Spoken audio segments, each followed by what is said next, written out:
தமிழ்நாடு தொண்டு நிறுவனங்கள் கூட்டமைப்பின் சார்பில் மாவட்டம் தோறும் நடைபெற்றுக் கொண்டிருக்கிற தொடர் போதைப் பொருள் ஒழிப்பு விழிப்புணர்வு நிகழ்ச்சி இன்று உதகை ஜோசப் உயர்நிலைப் பள்ளியில் நடைபெற்றது.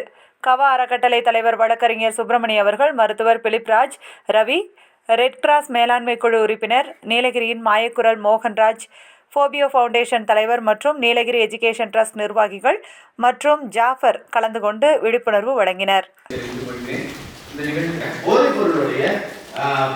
அதை நம்ம யூஸ் பண்றதுனால அதை நிறைய பேர் யூஸ் பண்ணிட்டு இருக்காங்க. அதனால என்னென்னலாம் நடக்குது அப்படின்ற ஒரு பாகம் நம்மளோட பேசினா நல்லா இருக்காங்க.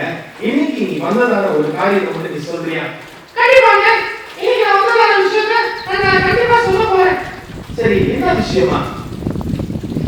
அண்ணா, போதை பொருள்ல நிறைய விஷயங்கள் இருக்கு. அவங்க கொஞ்சம் கொஞ்சமா இருக்கு. எல்லாத்தையும் உட்பட அவங்க மார்க்கெட்ல நிறைய போட்டுருக்காங்க. மரணம் அவங்களோட வாய்ங்க ரீச் போட்டுருக்காங்க. நான் அவங்க ஃபேஸ்புக்ல என்னோட போஸ்ட் போட்டுருக்கேன். இப்போ நான் சொல்லிட்டேன். அவங்க ரொம்ப மொபைல் ரொம்ப அடிக்ட். அவங்க வெளிய கம்பி இருக்கவே இருக்காது. அது மட்டும் இல்லாம ஏற்படுற பாதிப்பை பத்தி பேச வந்திருக்கேன். ஸோ பிளாஸ்டிக் பார்த்துக்கிட்டிங்கன்னா இந்த குப்பைகள் இருக்கு இல்லைங்களா, அந்த குப்பைகளை நம்ம ஒரு தடவை யூஸ் பண்ணிட்டு கீழே போகும்போது என்ன ஆகும் பார்த்துக்கிட்டிங்கன்னா மண் வளத்தை பாதிக்குது. நீங்கள் போடுற அந்த கழிவுகள் எல்லாம் வந்து மண்ணுக்குள்ளே போய் ஒரு செடியோ ஒரு மரமோ வளர முடியாமல் தடுக்குது.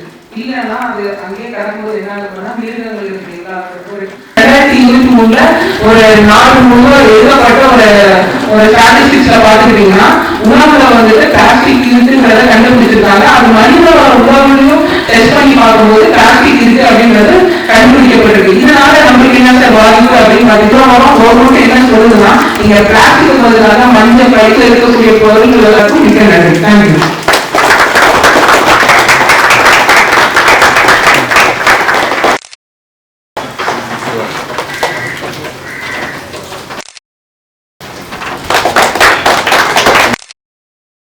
Monday.